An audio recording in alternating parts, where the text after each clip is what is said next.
Hi there and welcome to another Raid Shadow Legends video. I'm IceMan and today we are going to be doing a guide video on one, the only Stag Knight. So Stag Knight is a Spirit Affinity champion with the Banner Lords, and he's a support champion with his damage based on attack. So if we get straight into his kit, actually we'll go over his aesthetics first, because obviously I have to mention this, because if you look here, he's absolutely amazing. He just looks so cool. Now if you don't know the history of this guy, he came out in the first and only battle pass we've ever had. I mean, we're creeping up on 9 months since the battle pass was out or something, and no sign of a new one, which is a shame because it was a great feature, brought a lot to the game. And if you paid for the pass, I think it was, or paid to upgrade and go for the gold, you got this guy once you put the effort in, and he is an absolutely amazing champion. If you've not went around back then, you may well have summoned him since anyway, and hence why you're here.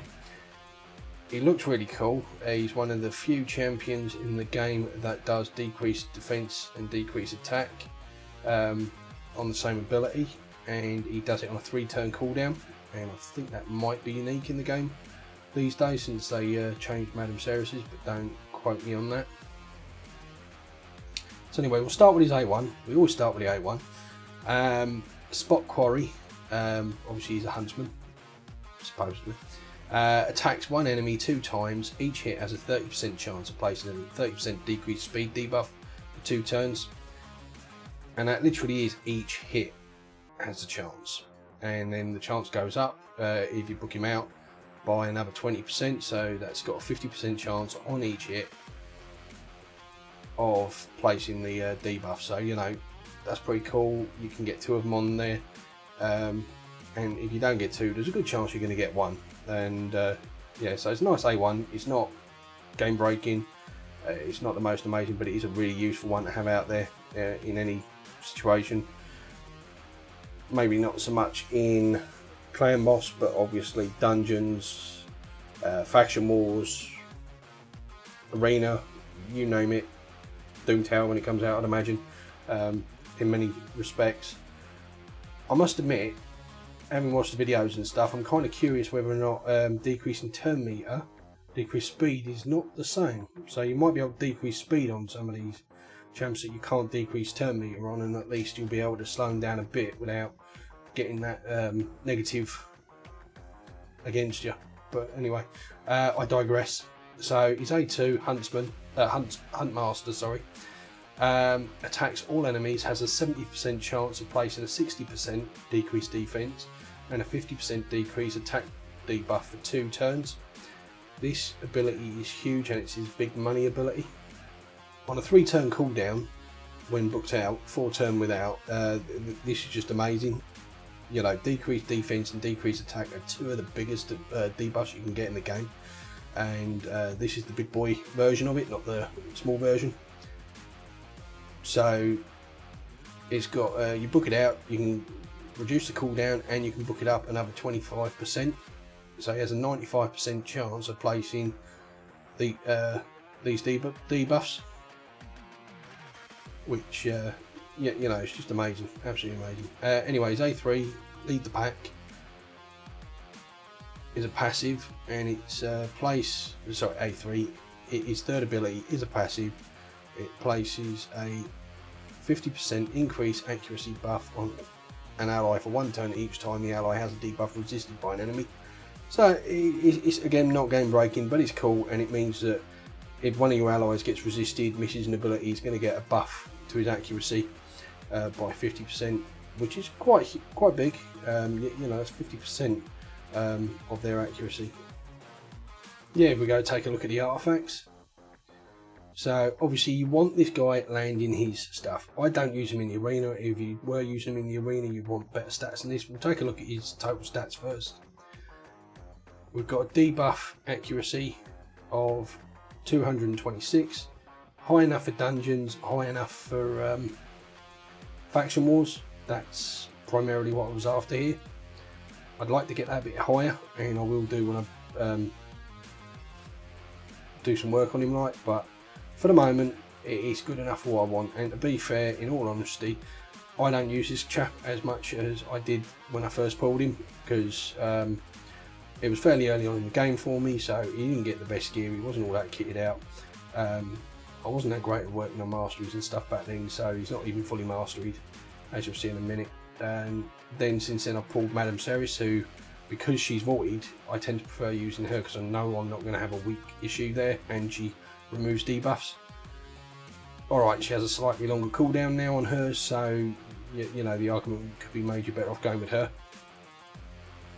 With him, even. So, yeah, we've got a respectable 32, nearly 33,000 health. We've got his attack up to 2,000. His base attack, bearing in mind he is an attack champion, because he's a support, his defense is pretty good, but his attack isn't, but his damage is based off attack. Obviously, you're not building him for attack, you're not building him for damage. I have, to a degree, but by the same token, I've tried to get a lot of sustaining him and keep him alive as well. So we've got a good chunk of health, and then I've got 2,500 defense. I would like that higher, and initially I did have him in defense gloves, but I can't make my mind up on defense gloves versus crit rate gloves for him, to be honest. Obviously I get about another 500 defense, taking him up to 3k.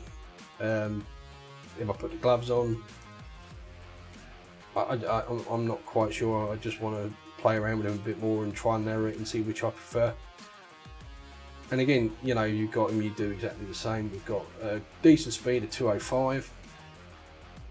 Obviously he's a debuffer, so you do want him fast, you want him going before all your other champs if you can help it, so that you can get the debuffs laid down, then they come in and attack. He's got a crit rate of 85. Again, I would prefer that was up to 100, but I couldn't quite get it there with the gear I had. Crit damage, nothing spectacular, but again, he's not here for his damage. 120.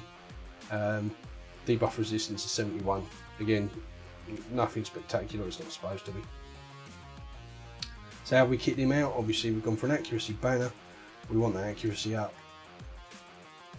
I've gone crit damage on the amulet, but it could be argued that you might be better off with, yeah, I don't think I have any.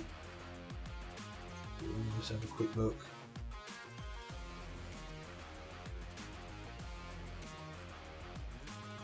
No, I won't have any.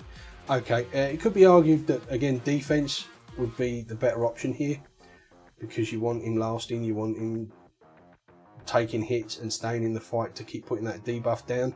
He's not there to deal damage, he's not going to be your main damage dealer. That's not to say he can't deal damage, he can actually deal a reasonable amount of damage. I know there's been a few times I've faced off against him in the arena, and it's come down to one of my champs and say him, and he's actually hitting hard enough that he's managed to kill me. So, you know, he can hit. He's not a nuker, but he can hit. For the ring, I've gone for an attack ring with primarily, unfortunately, bad rolls, but defensive substats.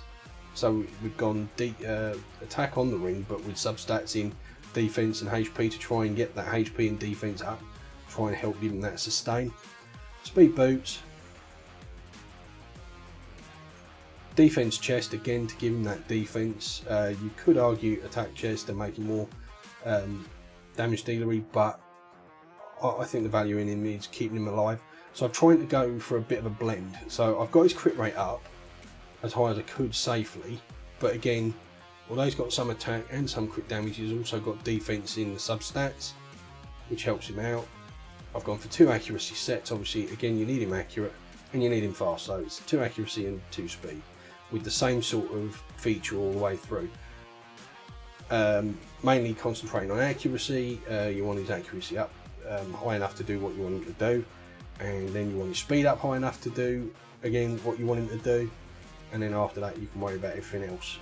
I would personally prioritise defensive stats over offensive stats with him, but it's a personal choice.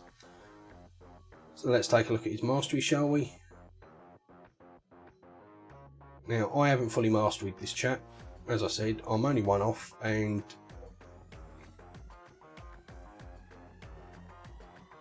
we'll run it through. So we've gone for crit rate, quick damage, straight down the standard sort of clan boss dungeon build. I think I was originally thinking take War Master, but to be honest, because my accuracy is a bit lower than I'd like, and not sure where we need it for some content and stuff, I'd maybe go down here and take the accuracy one instead. But then on the accuracy tree or support tree, we've gone for accuracy into more accuracy into more accuracy. Heals his champion by 10% the first time the enemy is killed in each round, so that just helps keep him up. We've gone for has a 30% chance of increasing turn meter when a debuff cast by this champion is removed or expires. Obviously he's casting debuffs, that's his main thing, so when that expires he gets more turn rate, which helps keep him going fast, which helps getting him putting out more debuffs. We've then gone for a chance to reset the cooldown of his abilities. Evil Eye to decrease the target's turn meter when this champion hits him with a default skill for the first time. Now, here are the two most important on him, I feel. Sniper increases the chance of placing any debuff from skills or artifacts by 5%. If you remember back to when I told you about the skills, I said that he has a 95% chance of landing those debuffs. If you take this, he's then got a 100% chance of landing them. So I feel it's kind of essential for him. It's not necessarily essential, but in my opinion it is, and it's the way I'd go. Then on top of that, because you're placing debuffs, you go for Master Hexer to increase the duration of those debuffs. As I say, where I'd go when I get into that stage for that last mastery, I mean, you could argue speed to keep him running fast. You could argue accuracy to make sure he's landing his debuffs. You could argue War Master so he's doing more damage on bosses.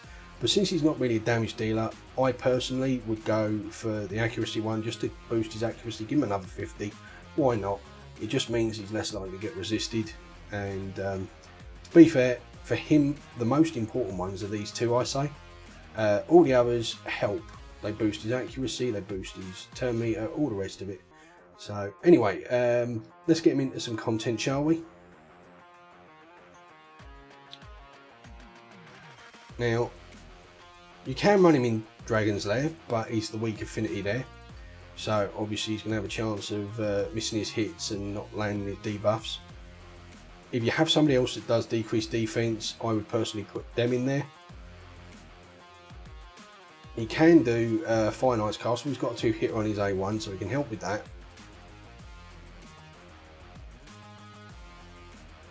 And he's actually the stronger affinity here. So let's take a look, see what we've done here. Yeah, for me, for my setup, this isn't going to work. I would have to pull out. I mean, it'd work, but it'd really slow the run down. I've got Abbas who does decrease defense, and she's a nuker, so she does a lot better for me there. You could use him here in place of quite easily. I'm not going to bother showcasing it, but you could very easily. Like I say, he's got a 2-hit, so he's going to do some work for you on the boss, getting that shield down. He's going to be keeping that decreased defense and decreased attack on the boss and on the ads, so he's going to help you get through there. His strongest place, I feel, is Ice Golem's Peak, because he's neutral and he just works really well here for a decreased defense. Now, I have got Abyss here and she'll double up on the decreased defense. I'm not sure who's actually faster out of these two, to be honest. She might be a tad faster than him. I use her in the arena, but he's still going to be faster than my Royal Guard, allowing him to get off all his damage. And yeah, let's show you how this works.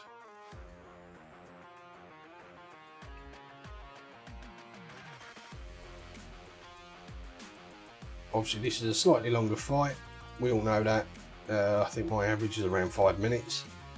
So we'll probably show you a bit at the beginning, show you the sort of damage they're doing. As you can see, that decreased defense comes out, and the decreased attack means they're going to hit softer if they even get hit out at all, which they're not. As you can see, he does some alright damage with his hits. Straight through wave 1. Ironically, we actually get through the waves quite quickly here. Usually it's the boss fight that takes so long. But I think we'll cut it there and move on to the boss. This doesn't usually take more than about another 30 seconds. Okay, so it took a little bit longer than I thought it would to get here, and about an extra 10 seconds longer to get through those terror beasts with the reflect up. I lost one of my champs, still picked him up. That's what she's here for, along with her stuns, obviously. As you can see, they're doing their work here. He's putting down his decreased defense, his decreased attack, his decreased speed.